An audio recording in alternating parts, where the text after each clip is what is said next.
สวัสดีค่ะเพื่อนๆวันนี้นะคะจะพาเพื่อนๆไปเที่ยว Castle Stalker นะคะ Hi guys today I'm going to take you to see Castle Stalker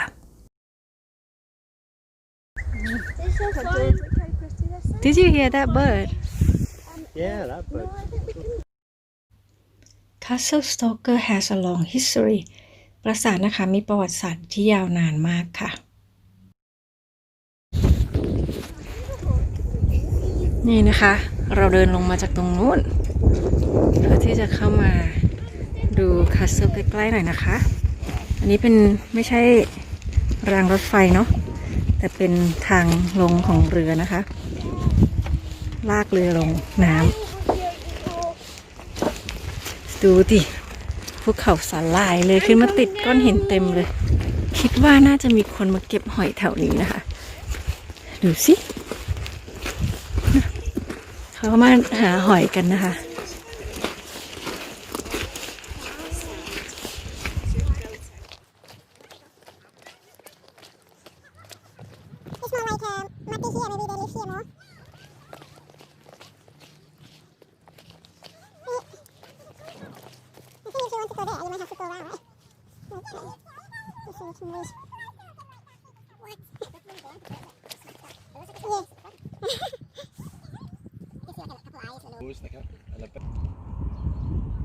นี่อะไรคะนี่หอยแครงใช่ปะเอาไปกินได้ใช่ไหมไปปิ้งคืนนี้ได้ไหมเห็นหอยแครงเยอะเลยแต่ไม่เห็นอันที่เป็นนี้เห็นอันนี้นะคะน่าจะเป็นหอยจุ๊บใช่ไหมคะโหเจอหอยจุ๊บหลายตัวเลยเอาไปกินได้เนี่ยแกงได้ใช่ไหมคะไหนหอยจุ๊บอีกตัวเนาะโอ้นี่นะคะหอยจุ๊บเต็มเลยหอยจุ๊บหอยจุ๊บหอยจุ๊บ Castle Stalker is located in the north of Auburn. Castle Stalker was built in 1320 and passed from MacDougall to the Stuart Lord of Lorne in 1388. When Stuart was killed by MacDonald, it passed to his son Duncan Stuart of Appin, who was cousin of King James VI of Scotland. You can visit during the summer by appointment only. Castle Stalker นะคะตั้งอยู่ทางเหนือของโอบันนะคะแล้วก็ได้สร้างขึ้นเมื่อในปีคริสตศักราช 1320 แล้วก็ได้ส่งต่อจากตระกูล MacDougall นะคะไปที่ Stuart นะคะที่เป็นผู้นำเรียกว่า Lord of Lorne ในสมัยนั้นนะคะในปี 1388 และเมื่อ Stuart นะคะถูกฆ่าโดยตระกูล MacDonald นะคะCastle Stalker นะคะก็เลยถูกส่งต่อไปยังลูกชายของเขานะคะคือ Duncan Stuart of Appin ค่ะซึ่ง Duncan Stuart of Appin เนี่ยก็เป็นญาติของกษัตริย์เจมส์ที่ 6 ของสกอตแลนด์นะคะทุกคนยังสามารถที่จะไปเยี่ยมชม Castle นี้ได้นะคะในช่วงซัมเมอร์นะคะแต่ว่าจะต้องบุ๊กเท่านั้นนะคะไม่สามารถที่จะเข้าไปเองโดยไม่ได้ทำการติดต่อหรือว่าบุ๊กกับเจ้าหน้าที่นะคะ Let's wander around the castle ไปเดินเล่นชมวิถีธรรมชาติกันค่ะ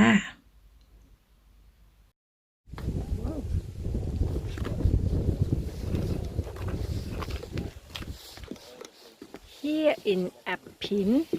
the sun shines blue tissing and robins twitter orchids bloom the sky is blue waves glide and the water flows the wind soothes อันนี้เป็นบอร์ดของประวัติของแอปพินนะคะแล้วก็ในภาษาแกลิกนะคะแอปพินแปลว่า Abbey The Gaelic name of Appin means Abbey You can find wildlife here สัตว์ต่างๆในแอปพินที่มีอยู่ตามธรรมชาตินะคะไปค่ะเราก็กำลังจะข้ามสะพานหนึ่งนะคะสะพานที่มีความสำคัญกับแอปพินมากๆเลยนะคะดูสิคะเราก็ยังเห็นคาสเซิลอยู่นะคะ Let's cross the bridge This bridge is so important for Appin local people The bridge gave people access between two local churches According to local word the postman enjoyed the shortcut too This bridge called Jubilee Bridge This is called Bird Hide อันนี้เรียกว่า bird high นะคะ เป็นที่แอบของนกหรือเปล่าเราก็ไม่แน่ใจนะคะ แต่ว่าเด็กๆก็เข้าไปเล่นกันในนั้นแหละ so let's see the view now it's tied out so it's quite dry because tied out you have to wait until tied in มีนกนานาชนิดนะคะให้เราได้ศึกษาตรงบอร์ดนี้นะคะ so there are many types of birds you can read on the board so we here at the end so basically we walked around the castle like a big circle in this area local area สรุปก็คือว่าเราก็เดินรอบ Castle Stalker นะคะ เป็นวงใหญ่เลยทีเดียวนะคะ ก็เหมือนเดินเล่นในหมู่บ้านเนาะ แต่ว่าก็เป็นธรรมชาติมากๆนะคะ บ้านน้อยมากเลย Let's go to see the sea ทีนี้ก็จะพาเพื่อนๆไปต่อทะเลกันค่ะ ไป ทะเลนะคะ ชายทะเลชื่อว่ากานาวันนะคะ คล้ายๆกระแวนเลย แต่ว่ากานาวัน This is called Ganavan Beach so I'm on the top now and take picture for you guys look at how beautiful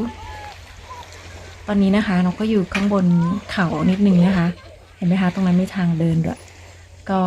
เลยได้ขึ้นมาถ่ายวิวให้เพื่อนๆได้ดูนะคะมันเป็นแบบชายหาดแบบหินเนาะน้ำเซาะหินมาแบบนี้นะคะ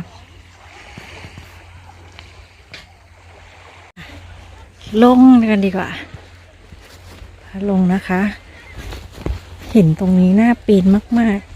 ๆเดี๋ยวขอเดินไปดูตรงนู้นมีอะไรเพื่อเดินกลับ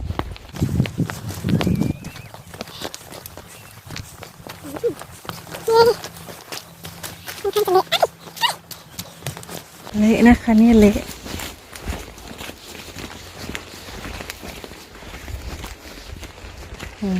โอเคเดินกลับนะคะน้ำออกอีกทางนะคะไปออกทะเลกลับทางเดิมเพื่อที่จะได้ดูตรงเขาเนาะมันน่าปีนมากน้ำมันคงเซาะขึ้นมานะคะมันทำให้เป็นแบบขั้นชั้นแบบนี้มันปีน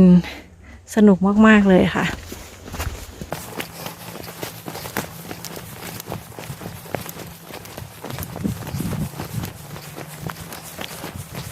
ที่นกยืนตรงนี้นะคะไปลงกันไม่ได้ใส่รองเท้ากันแฉะมานะคะโอ้ลงตรงนี้ดูสิลงไม่ได้นะคะไปอ้อมตรงนู้นรองเท้าผ้าใบจะเปียกว้าวตามแนวโขดนี่นะคะน่าเดินน่าปีนมากเลย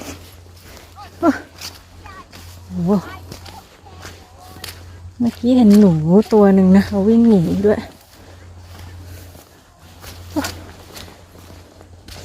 ดูสิคะโขดนี่ตรงนั้นน่าจะเปียกนะคะเหมือนเป็นน้ำเลย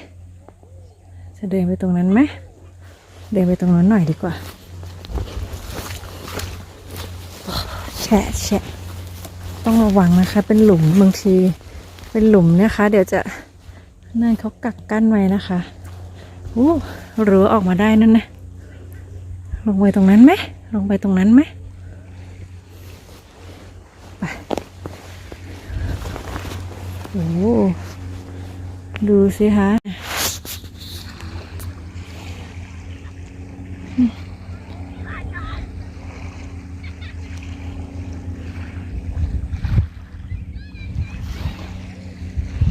เสียงเครื่องบินเล็กลำนั้นก็ยังอยู่นะคะลองไปดูตรงนี้กัน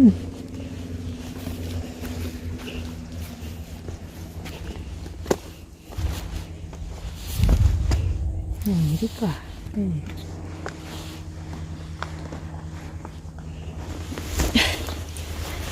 ดูสิคะหน้าปีนเนาะ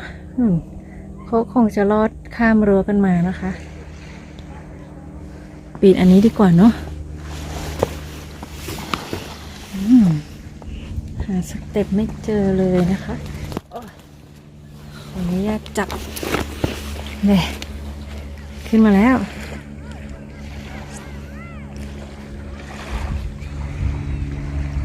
นี่เห็นไหมคะน้ำก็เซาะ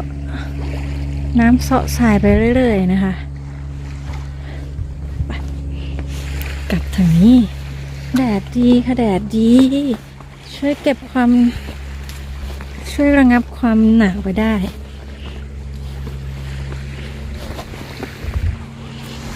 นี่จะข้ามไปนู่นไหมเนี่ย ข้ามไปนี่ไหมดู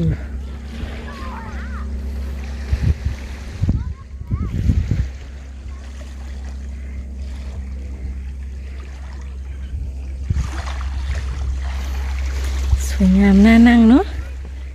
น่าเล่นนะคะ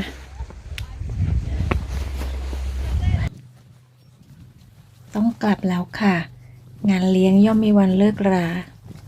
All good things must come to an end กลับมาถึงชายหาดแล้วสำหรับวันนี้นะคะก็ต้องขอบคุณทุกๆคนมากๆเลยนะคะ ที่รับชมจนจบคลิปเลยค่ะ Thanks guys for watching so see you next clip have a nice day สวัสดีค่ะ